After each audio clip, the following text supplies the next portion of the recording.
His Excellency David Hurley, Governor General of Australia, and First Lady Linda Hurley, Their Excellencies, Special Envoys, and Heads of Delegations, His Excellency, Most Reverend Charles John Brown, and the esteemed members of the Diplomatic Corps, Vice President Sara Duterte, President Fidel Ramos, President Joseph Ejercito Estrada, President Gloria Macapagal Arroyo, Senate President Vicente Soto III, and the honorable members of the Philippine Senate, House Speaker Lord Alan J. Velasco, and the honorable members of the House of Representatives, Chief Justice Alexander Gesmundo, and the honorable justices of the Supreme Court, of course, First Lady Lisa Araneta, and my children, Alexander, Sandro, Simon, and Vincent. I cannot proceed without a special greeting, of course, to the former First Lady Imelda Romualdez Marcos.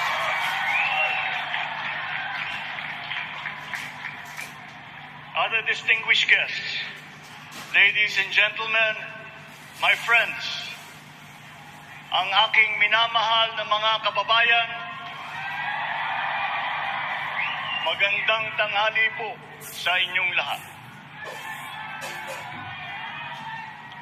This is a historic moment for us all. I feel it deep within me.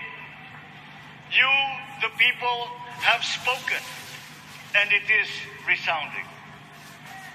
When my call for unity started to resonate with you, it did so because it echoed your yearnings, mirrored your sentiments, and expressed your hopes for family, for country, and for a better future. That is why it reverberated and amplified as it did, to deliver the biggest electoral mandate in the history of Philippine democracy.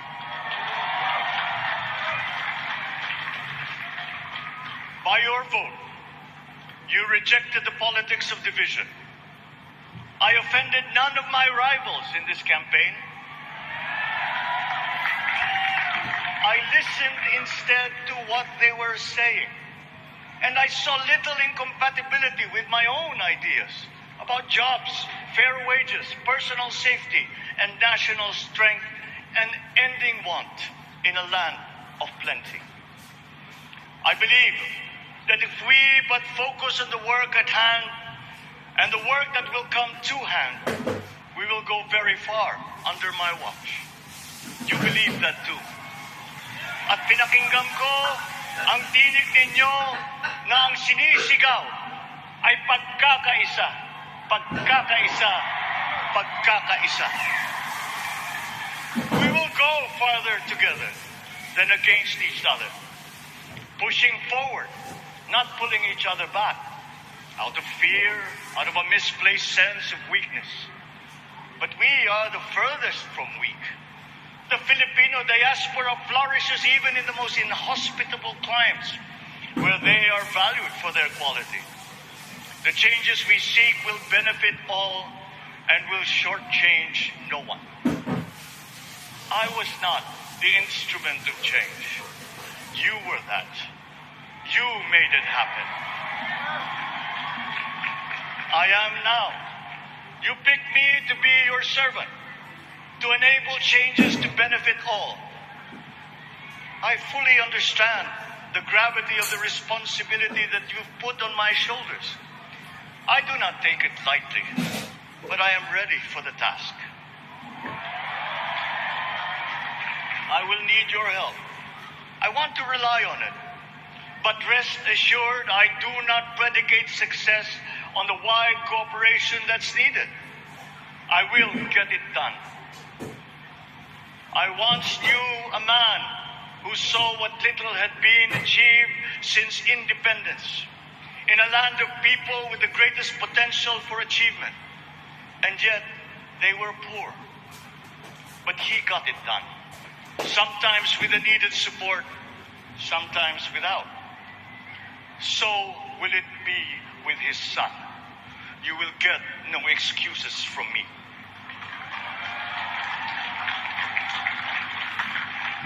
I am here not to talk about the past. I am here to tell you about our future. A future of sufficiency, even plenty, of readily available ways and means to get done what needs doing. By you, by me. We do not look back, but ahead. Up the road that we must take to a place better than the one we lost in the pandemic. Gains made and lost, opportunities missed, well-laid plans superseded by the pandemic. Indeed, ours was the fastest growing economy in ASEAN by ways now outdated.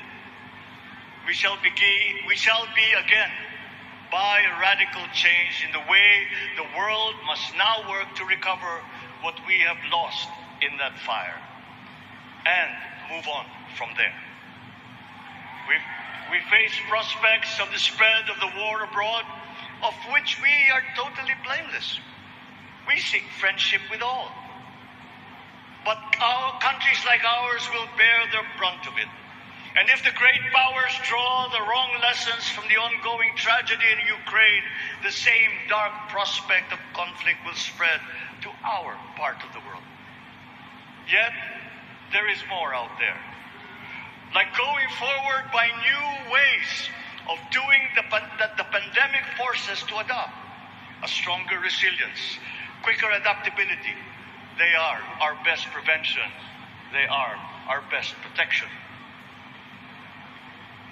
Quiet reflection in a rough and tumble campaign of a breadth and intensity never experienced revealed some of them, such as a willingness to listen despite the noise, the hesitation to quarrel over differences, and to never, ever give up hope of reconciliation. These gave me the peace to ponder deeper. There are hints of a road not taken that could get us out of here quicker to something better, something less fragile. There is also what you, the people, did to cope. But this time empowered by new techniques and more resources. You got by, getting some of what you needed with a massive government help. And for this, I thank my predecessor for the courage of his hard decisions. But there is a way to put more means and choices in your hands. I trust the Filipino. Imagine how much more you'd achieve if government backstops instead of dictating your decisions. Always there to pick you up when you fall. Giving what you need to get past a problem. Imagine if it invested in your self-empowerment to bring it closer to taking on whatever challenges come. Imagine a country that, in almost every sense, is you. Now imagine what you and government can achieve together. We did it in the pandemic. We will do it again. But again, I will not predicate my promise to you on your cooperation. You have your own lives to live, your work to do, and there too I will help. Government will get as much done alone without requiring more from you. That is what government and public officials are for. No excuses, just deliver. It was like that once upon a time.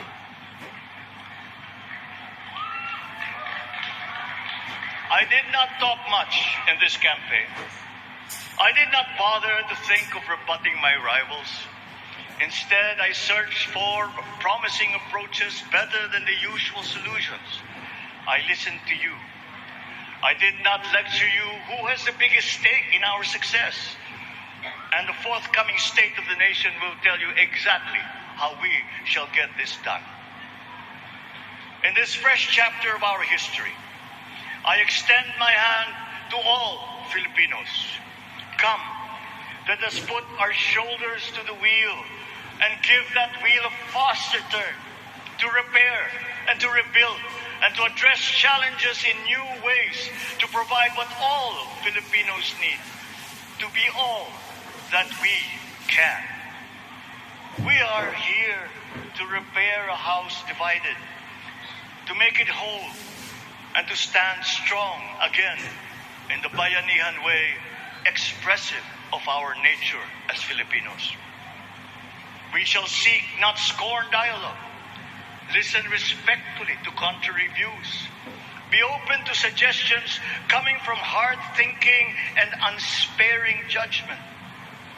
But always from us, Filipinos. We can trust no one else when it comes to what is best for us. Past history has often proven that. Solutions from outside divided us. None deepened our understanding. They were always at our expense. Never forget, we are Filipinos. One nation, one republic, indivisible. We resisted and never failed to defeat foreign attempts to break up our country in my father's watch. His strongest critics have conceded that.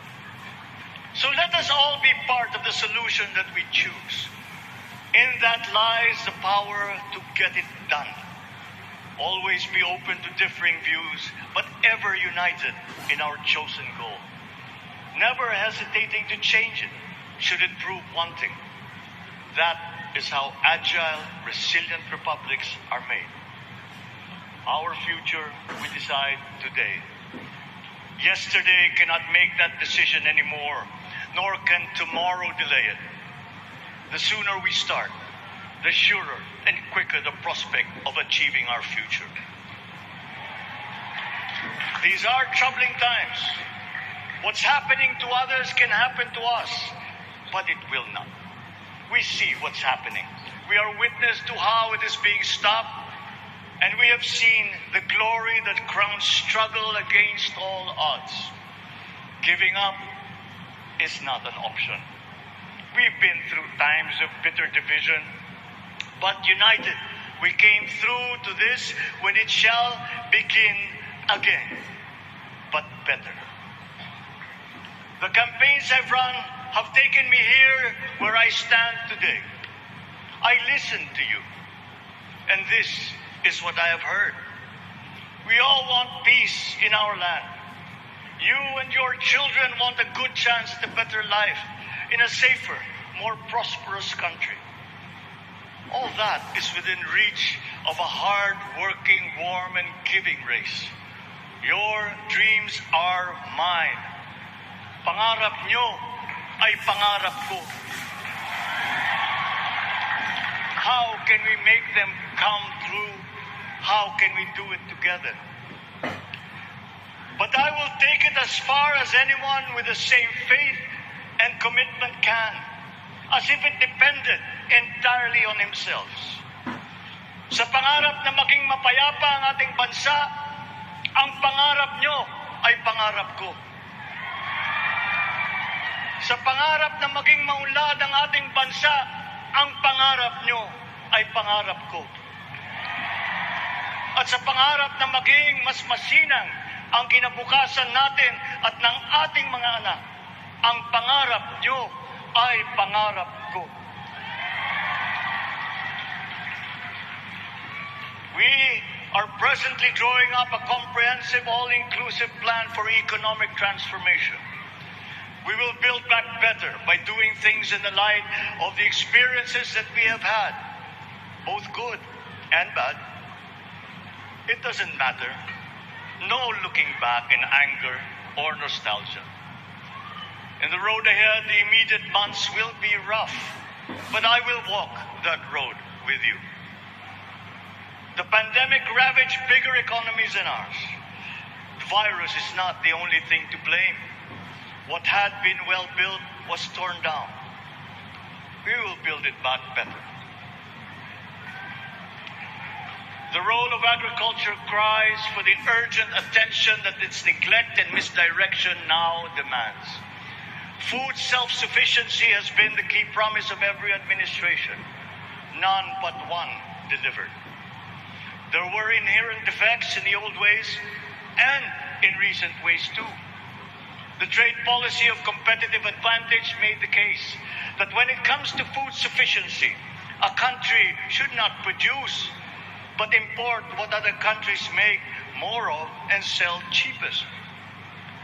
Then came Ukraine. The most vulnerable when it comes to food are the countries furthest away from the conflict, those bearing no blame for provoking it. Yet they face the biggest risk of starvation. If financial aid is poured into them, though it never is, there is nothing to buy. Food is not just a trade commodity. Without it, people weaken and die. Societies come apart. It is more than a livelihood. It is an existential imperative and a moral one. An agriculture damaged and diminished by unfair competition will have a harder time or will have no prospects at all of recovery. Food sufficiency must get the preferential treatment the richest free trade countries always gave their agricultural sectors. Their policy boils down to don't do as we do. Do what we tell you to. I am giving that policy the most serious thought if it doesn't change or make more allowances for emergencies with long-term effects. There is a parallel problem in our energy supply. Sufficient fossil fuel-free technology for whole economies has yet to be invented. And it is not seriously tried by rich countries. Again, consider the response of the richest countries to the war in Ukraine. But surely, a free world awash with oil can assure supplies. Or we will find a way. We are not far from oil and gas reserves that have already been developed. What we teach in our schools, the materials used must be rethought. I am not talking about history. I am talking about the basics, the sciences, sharpening theoretical aptitude and imparting vocational skills, such as in the German example, alongside the national language with equal emphasis and facility in a global language, which we had and lost. Let us give OFWs all the advantages we can for them to survive and to thrive. Our teachers from elementary up are heroes fighting ignorance with poor paper weapons. We are condemning the future of our race to menial occupations abroad. Then they are exploited by traffickers. Once we had an education system that prepared coming generations for more and better jobs. There is hope for a comeback. Vice President and soon-to-be Secretary of Education, Sara Duterte Carpio, will fit that mission to a T. We won't be caught unprepared, under-equipped, and understaffed to fight the next pandemic. To start with, we never got over the pandemic of poor, if any, free public health. The last major upgrade of a public health system, exemplified by the resources poured into PGH, predates the current shambles by 3 generations. Our nurses are the best in the world. They acquitted themselves with the highest distinction abroad, having suffered even the highest casualties. With the same exemplary dedication at home, they just got by. They are out there because we cannot pay them for the same risk and workload that we have back here. There will be changes starting tomorrow. I am confident because I have an oblate in my cabinet. There were shortcomings in the COVID response. We will fix them out in the open. No more secrets in public health. Remember, I speak from experience. I was among the first to get COVID. It was not a walk in the park. My father built more and better roads, produced more rice than all administrations before his. President Rodrigo Roa Duterte built more and better than all the administrations succeeding my father's. Much has been built, and so well, that the economic dogma of dispersing industry to develop the least likely places has been upturned. Development was brought to them. Investors are now setting up industries along the promising routes built.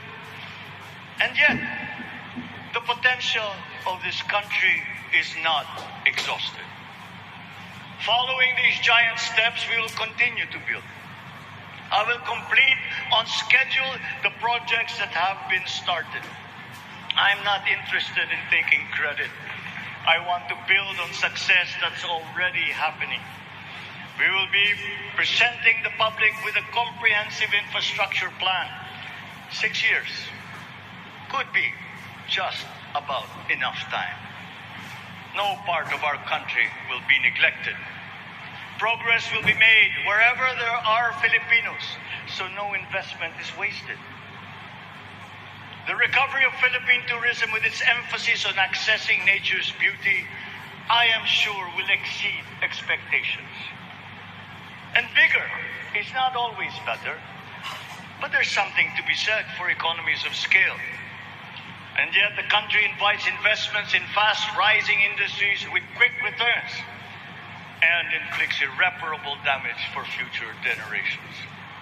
We have yet to see large-scale practical solutions to pollution, though some are beginning to emerge. But there are tried and proven new ways of mitigation. Blades have been turning over the sand dunes of Ilocos Norte, harnessing a power all around, but unseen, long before this day. I built them. The rich world talks a great deal, but does a lot less about it than those with much less, but who suffer more death and destruction from climate change and lack of adaptation. We will look to our partners and friends to help the Philippines, who, despite having a very small carbon footprint, is at the highest risk. First, spare victims, then help them recover, and move on to lessen the harmful impact of climate change. We too have our part to play. We are the third biggest plastics polluter in the world, but we won't shirk from that responsibility. We will clean up. You will not be disappointed, so do not be afraid. With every difficult decision that I must make, I will keep foremost in my heart and in my mind the debt of gratitude I owe you for the honor and responsibility that you have conferred on me. Whatever is in a person to make changes for the better of others, I lay before you now in my commitment. I will try to spare you. You have your other responsibilities to carry. But I will not spare myself from shedding the last bead of sweat or giving the last ounce of courage and sacrifice. And if you ask me why I am so confident of the future, I will answer you simply that I have 110 million reasons to start with. Such is my faith in the Filipino.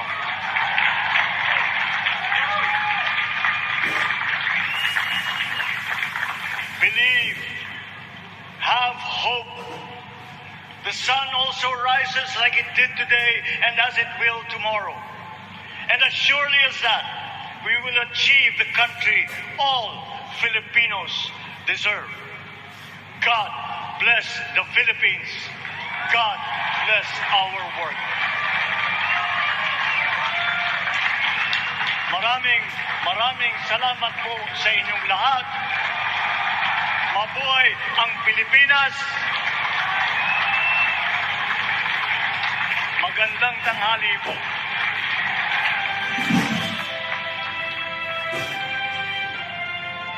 Excellencies, ladies and gentlemen, the President of the Republic of the Philippines, President Ferdinand Romualdez Marcos Jr.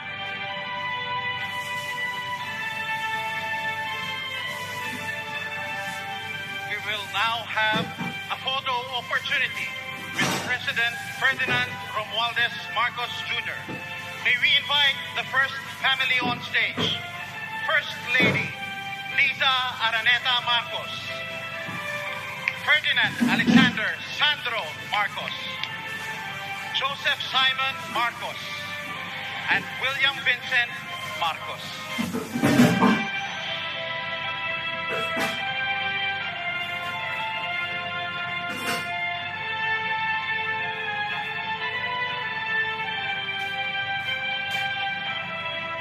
May we now request Vice President Sara Duterte to join the first family.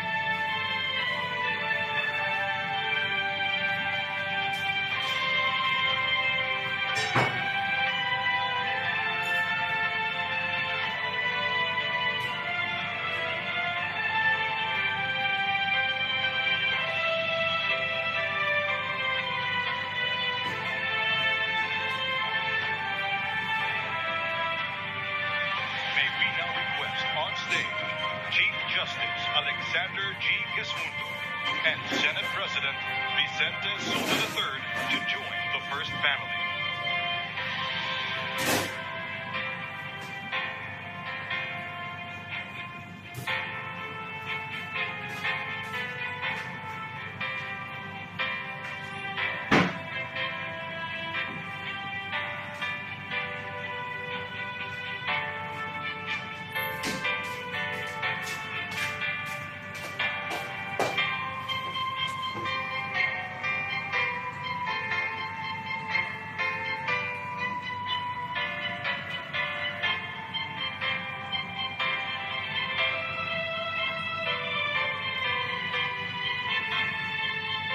May we now request Madam Imelda R. Marcos, Senator Amy Marcos, and Ms. Irene Marcos Araneta to join the first family.